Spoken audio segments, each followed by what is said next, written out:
Sebelum berdirinya Majapahit, Singosari telah menjadi kerajaan paling kuat di Jawa. Pengaruhnya hingga ke Kalimantan dan Sulawesi. Tak jarang, para pedagang yang berlayar di perairan Nusantara kala itu harus membayar upeti kepada Singosari yang dipimpin Prabu Kertanegara. Hal ini menjadi perhatian Kubilai Khan, penguasa dinasti Yuan di daratan Tiongkok. Ia lalu mengirim utusan yang bernama Mengci ke Singosari untuk menuntut upeti. Kertanegara, penguasa kerajaan Singosari yang terakhir, menolak untuk membayar upeti. Kertanegara bahkan dengan berani mempermalukan utusan Kubilai Khan dengan merusak wajah dan memotong telinga Mengci. Kubilai Khan marah besar. Tindakan Kertanegara dianggap suatu tantangan perang. Dia pun memberangkatkan ekspedisi besar ke Jawa tahun 1293 Masehi. Pelayaran pasukan Kubilai Khan ini memakan waktu 1 tahun karena memanfaatkan angin muson. Kubilai Khan tidak tahu pada saat pasukannya menempuh perjalanan laut selama 1 tahun menuju Singosari, terjadi tragedi luar biasa di negeri yang akan diserangnya. Para punggawa dan prajurit terkuat Singosari pergi ke utara bersiap menghalau serangan tentara Tartar dalam ekspedisi Pamalayu, membuat istana Singosari kosong, hanya menyisakan Prabu Kertanegara, para selir dan dayang serta beberapa pasukan penjaga istana. Kondisi ini dimanfaatkan oleh Adipati Kediri, Jaya Katwang, yang kebetulan mendendam kepada Kertanegara. Jaya Katwang memberontak. Dia bersama pasukannya menyergap Kertanegara bersama keluarganya tanpa sisa di pagi buta.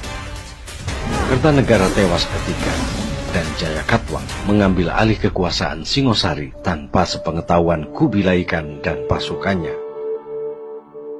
Namun, Jaya Katwang tidak menyadari bahwa ada 2 orang tersisa dari keluarga Prabu Kertanegara yang masih hidup, dan kebetulan pada waktu tragedi pembunuhan itu terjadi, dia berada jauh di utara menyusul pasukan Singosari dalam ekspedisi Pamalayu.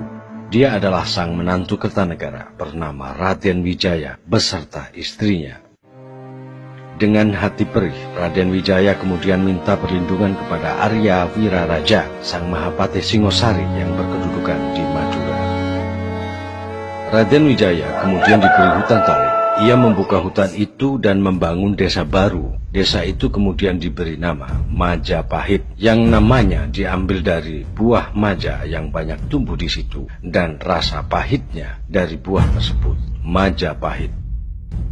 Di hutan tarik inilah Raden Wijaya kemudian menyusun strategi sembari menunggu pasukan Tartar tiba.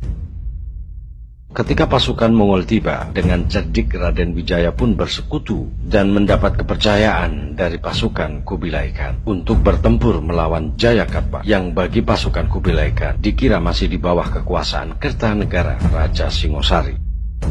Atas saran Raden Wijaya pula, pasukan Mongol kemudian dipecah-pecah dan dibagi dalam beberapa pasukan kecil. Ada yang menempuh perjalanan darat dan ada yang menempuh perjalanan sungai melalui Sungai Bengawan Solo dan Sungai Berantas menuju Kediri.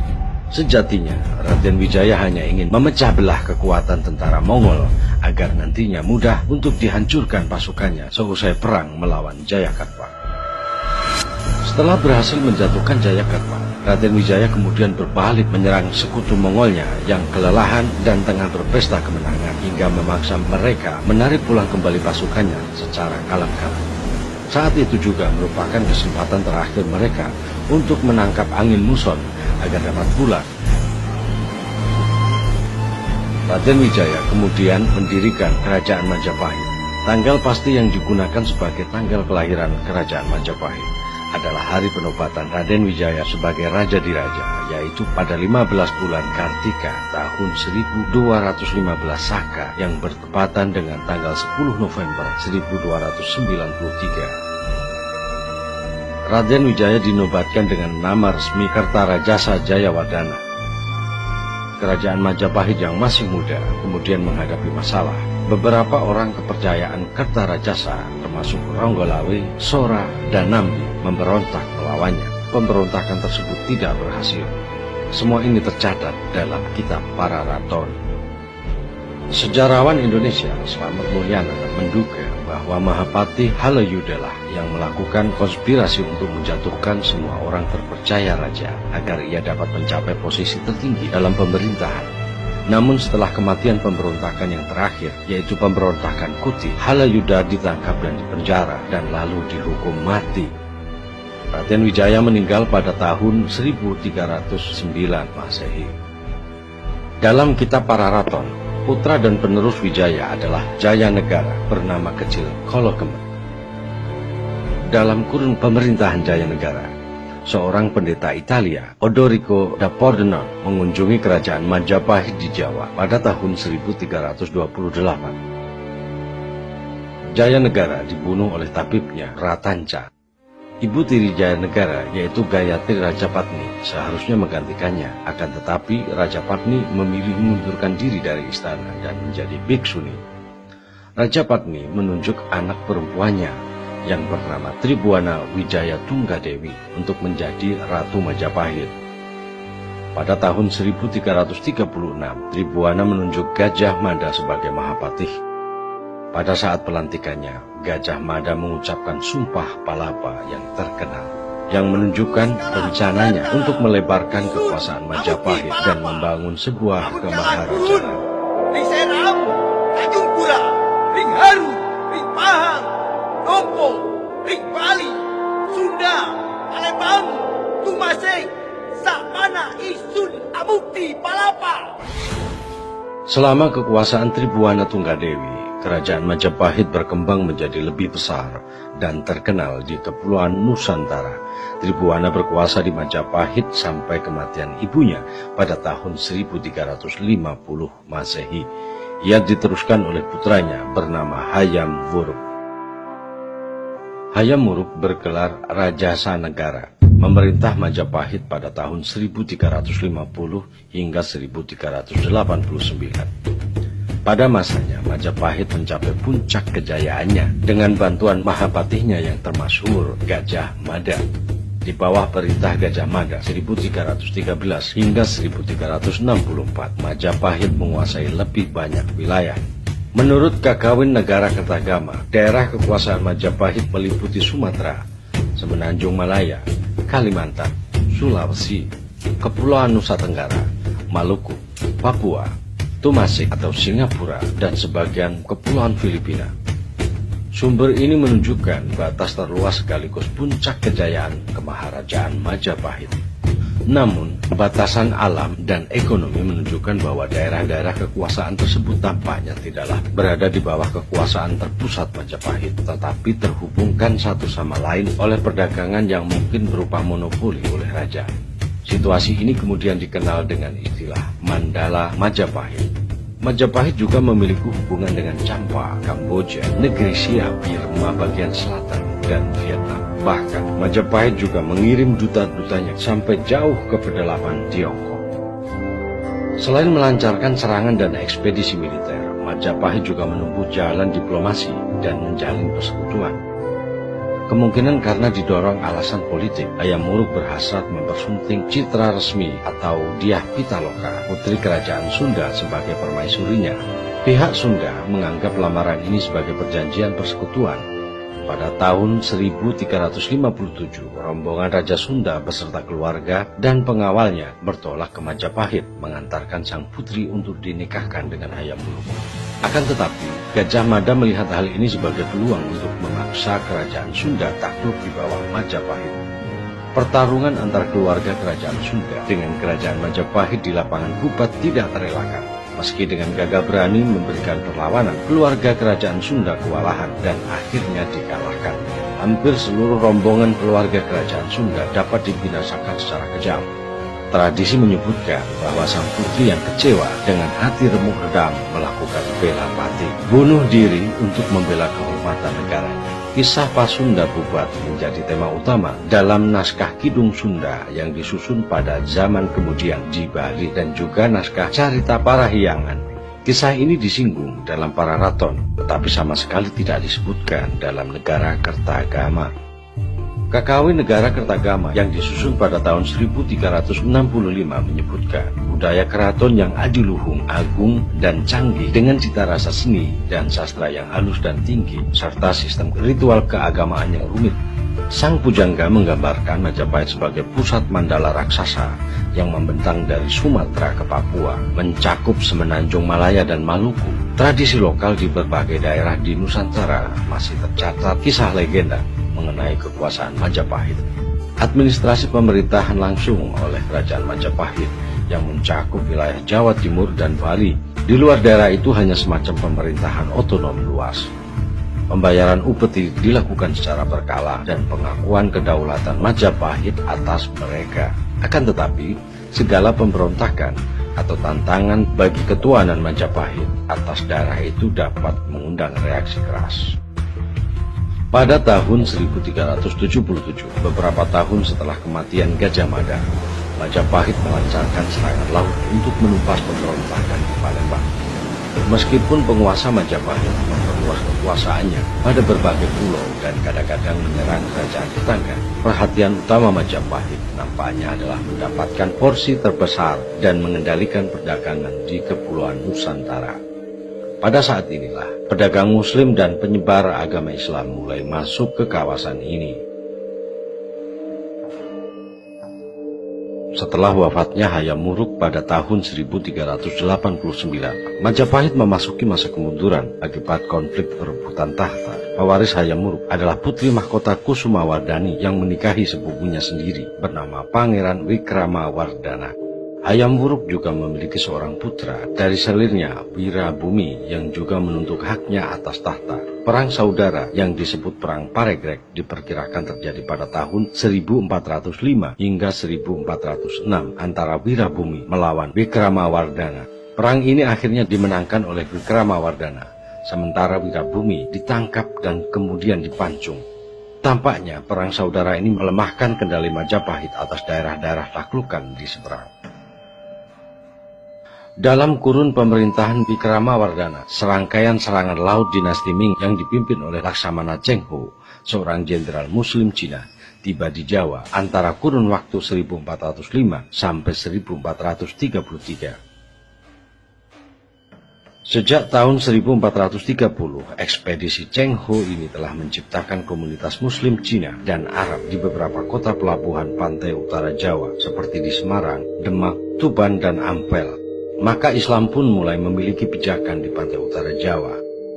Wikramawardhana memerintah hingga tahun 1426 dan diteruskan oleh putrinya yang bernama Ratu Suhita yang memerintah pada tahun 1426 sampai 1447. Ia adalah putri kedua Wikramawardhana dari seorang selir yang juga putri kedua Wirabumi. Pada 1447, Suhita mangkat dan pemerintahan dilanjutkan oleh Kertawijaya, adik laki-lakinya. Ia memerintah hingga tahun 1451. Setelah Kertawijaya wafat, Bre Pamotan menjadi raja dengan gelar Rajasa Wardhana dan memerintah di Kahuripan. Ia wafat pada tahun 1453. Terjadi jeda waktu 3 tahun tanpa raja akibat krisis pewaris tahta. Giri Sawardhana, putra Kertawijaya, naik tahta pada 1456. Ia kemudian wafat pada 1466 dan digantikan oleh Singha Wikramawardhana pada 1468. Pangeran Kertabumi memberontak terhadap Singha Wikramawardhana dan mengangkat dirinya sebagai Raja Majapahit. Ketika Majapahit didirikan, pedagang Muslim dan para penyebar agama sudah mulai memasuki Nusantara. Pada akhir abad 14 dan awal abad ke-15, pengaruh Majapahit di seluruh Nusantara mulai berkurang. Pada saat bersamaan, sebuah kerajaan perdagangan baru yang berdasarkan Islam, yaitu Kesultanan Malaka, mulai muncul di bagian barat Nusantara. Majapahit tak kuasa lagi membendung kebangkitan Kesultanan Malaka yang pada pertengahan abad ke-15 mulai menguasai Selat Malaka dan melebarkan kekuasaannya ke Sumatera. Sementara itu beberapa jajahan dan daerah taklukan Majapahit di daerah lainnya di Nusantara satu persatu mulai melepaskan diri dari kekuasaan Majapahit. Setelah mengalami kekalahan dan perebutan kekuasaan dengan Bre Kertabumi, Singha Wikramawardhana mengasingkan diri ke pedalaman di Daha, bekas ibu kota kerajaan Kediri, dan terus melanjutkan pemerintahannya di sana hingga digantikan oleh putranya, Rana Wijaya pada tahun 1474. Pada 1478, Rana Wijaya mengalahkan Kertabumi dengan memanfaatkan ketidakpuasan umat Hindu dan Buddha atas kebijakan Bre Kertabumi serta mempersatukan kembali Majapahit menjadi satu kerajaan. Rana Wijaya memerintah pada kurun waktu 1474 hingga 1498 dengan gelar Girindrawardhana hingga ia digulingkan oleh Patih Udara. Akibat konflik dinasti ini, Majapahit menjadi semakin lemah dan mulai bangkitnya kekuasaan kerajaan Demak yang didirikan oleh keturunan Bre Wirabumi di pantai utara Jawa. Waktu berakhirnya kerajaan Majapahit berkisar pada kurun waktu tahun 1478 atau tahun 1400 Saka, dianggap sebagai waktu lazim pergantian dinasti dan berakhirnya satu pemerintahan. Pada kurun waktu tahun 1478 hingga tahun 1518. Dalam tradisi Jawa, ada sebuah kronogram atau candra sengkala yang berbunyi Sirno Ilang Kertaning Bumi. Sengkala atau pertanda ini konon adalah tahun berakhirnya Majapahit dan harus dibaca sebagai 0041, yaitu tahun 1400 Saka atau 1478 Masehi. Arti sengkala ini adalah sirna hilanglah kemakmuran bumi. Namun yang sebenarnya digambarkan oleh candra sengkala tersebut adalah gugurnya Bre Kertabumi, Raja ke-11 Majapahit oleh Girindrawardhana. Raden Patah yang saat itu adalah Adipati Demak sebetulnya berupaya membantu ayahnya dengan mengirim bala bantuan dipimpin oleh Sunan Ngudung, tetapi mengalami kekalahan. Bahkan Sunan Ngudung meninggal di tangan Raden Kusen, adik Raden Patah yang memihak Rana Wijaya, hingga para Dewan Wali menyarankan Raden Patah untuk meneruskan pembangunan Masjid Demak.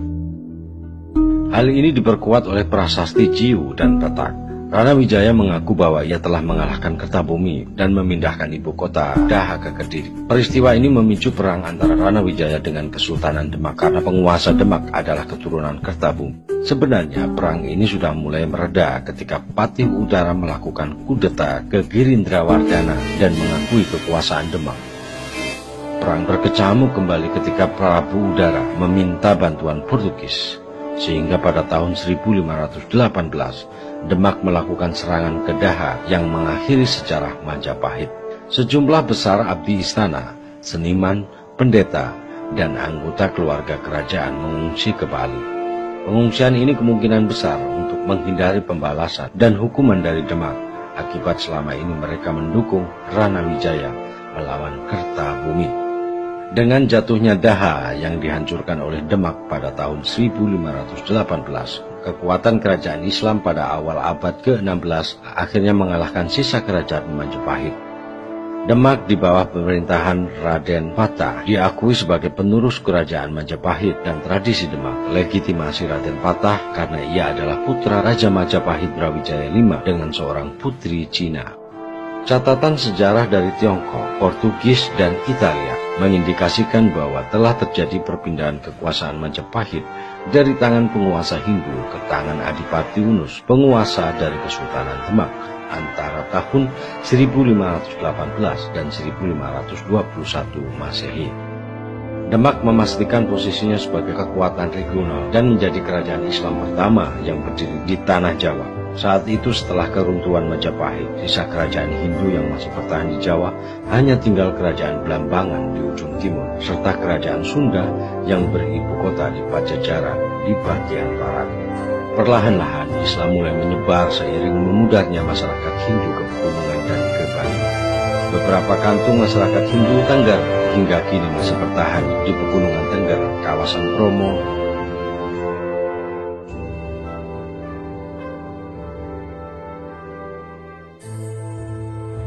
dan Semeru.